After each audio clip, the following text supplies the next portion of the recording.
So, hello, my name is Phil Thomas and I'm the main man.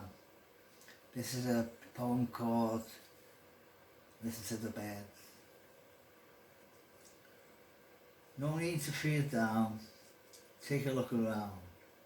There's beauty everywhere with whom you can share and care. Embrace positivity and reject negativity.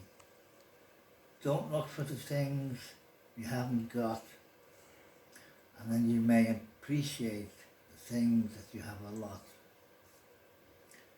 Collect all your anxiety and flush it down the loo.